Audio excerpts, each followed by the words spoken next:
Bienvenidos a Reinos Sumergidos. Muchas veces la acción voluntaria parece suficiente para conducirse en la vida.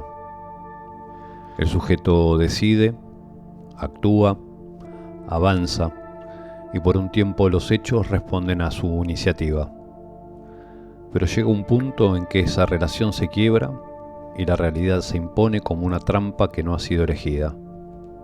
Ese momento no es una abstracción teórica, sino una pérdida concreta de control sobre la acción. Lo que antes parecía obedecer a la decisión comienza a mostrar una resistencia activa. Los hechos y los efectos se encadenan y la intervención ya no garantiza el curso de lo que ocurre. Frente a ese desborde, algunos intentan controlar lo que ocurre, otros ceden a la resignación, otros depositan el sentido en la fe. En ese borde se impone una pregunta que no envejece. ¿Qué parte de la vida depende de la voluntad y qué parte la excede? En el mundo griego, al margen del modelo moderno de libertad individual, la acción humana se concebía dentro de un marco no elegido. Ese marco era la moira, el reparto existencial que corresponde a cada forma de vida. La estructura primordial, dentro de la cual cada vida debía desplegarse, determinando de antemano el campo de sus posibilidades. Nadie podía, ni los dioses, elegir ese reparto, pero esa condición no anulaba la capacidad de actuar dentro de la estructura recibida. En la tragedia, la libertad encontraba su lugar dentro del tejido del destino. Edipo actúa, investiga, decide, pero no puede alterar la estructura misma de su propia historia. Su tragedia no consiste en ser manipulado por el destino, sino en desconocer los límites de su campo de acción. Actúa dentro del marco que lo excede, pero sin saber todavía qué lugar ocupa en él, y es en esa búsqueda misma la que lo conduce al desenlace. La grandeza del héroe consiste en mantener la acción cuando el destino ha desplegado sus efectos. No puede cualificarse a la moira como injusta, desde la mirada de los desdichados, ni como piadosa, por los beneficiados. Es la condición misma del existir. Puede vivirse como prisión o como desafío, según la actitud. La diferencia no está en el marco, sino en la forma de habitarlo. La tragedia enseña que actuar sin conciencia del límite demora los objetivos y las transformaciones de la personalidad del héroe. La libertad no consiste en abolir la necesidad, sino moverse dentro de ella. El héroe trágico no fracasa por actuar erróneamente, sino por creer que puede escapar a la estructura a la que pertenece.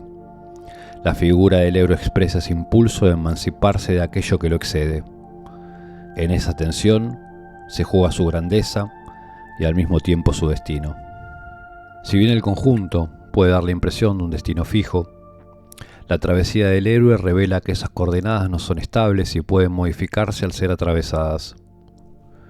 La odisea heroica no se limita a confirmar su fuerza, sino que pone a prueba el contorno mismo de lo posible. Cada gesto decisivo confronta ese marco heredado y lo obliga a mostrar hasta dónde alcanza su poder. El héroe lleva su acción hasta el borde de lo que le está permitido, y ese borde ya no vuelve a ser el mismo después de su tránsito. Lo que antes aparecía como un límite fijo revela, tras su paso, un margen de variación. No se trata de una abolición total del destino, sino de una transformación en sus límites y sus modos. Tras ese recorrido, las coordenadas entre lo posible y lo imposible cambian. La experiencia del héroe introduce una diferencia real en el campo de la acción humana. Cada travesía amplía el mapa de lo que puede ser hecho, pero también de aquello que debe ser reconocido como invulnerable a la voluntad. La expansión no es ilimitada. Al mismo tiempo que se ensancha lo posible, se hace más nítido aquello que ninguna acción logra modificar. En el período romano, la tradición estoica reformula la cuestión. el destino deja de describirse como una asignación inicial de condiciones y pasa a pensarse como el orden causal que estructura el cosmos según el logos. Sin embargo, la pregunta sigue siendo la misma: ¿cómo vivir dentro de aquello que no depende de la voluntad? El estoicismo responde sin rebeldía y sin resignación. Séneca afirma que la libertad no consiste en forzar los hechos, sino en consentirlos. La necesidad del mundo es un marco que debe ser comprendido y no un enemigo. El sabio no discute el orden del mundo, ajusta su interior para estar a su altura. Marco Aurelio escribe que la serenidad no nace del control de los sucesos, sino de la disciplina del juicio ante ellos. La libertad se define en la disposición con que se responde y no en la forma del desenlace. Esta postura presenta una sutileza que suele pasar inadvertida. El acto heroico, ya no orientado hacia el combate exterior del joven guerrero griego, se orienta hacia la interioridad, donde ocurre la confrontación decisiva. No se busca que el orden del mundo cambie, sino que la interioridad se ajuste para comprenderlo y utilizarlo. Aquí cobra relieve la conocida frase de Epicteto en el Enquiridión: no pretendas que los acontecimientos ocurran como deseas, desea más bien que ocurran como ocurren y tu vida transcurrirá serena. Siglos después, el conflicto entre destino y libertad reaparece en un nuevo registro. Lo que antes se formulaba como orden cósmico se expresa ahora como dinámica psíquica. La psicología analítica traslada la cuestión al ámbito interior. Jung formula este giro con una claridad que se volvió decisiva. Lo inconsciente orienta la vida desde un plano que opera antes de toda deliberación. En esta perspectiva, el inconsciente asume una función análoga a la que la Moira cumplía en la tragedia griega, porque introduce una estructura previa a la voluntad y operativa en la experiencia cuando no se la reconoce. La antigüedad interpretaba ciertos acontecimientos como intervención divina. La modernidad recoge en ellos la actividad de complejos, impulsos y patrones de repetición.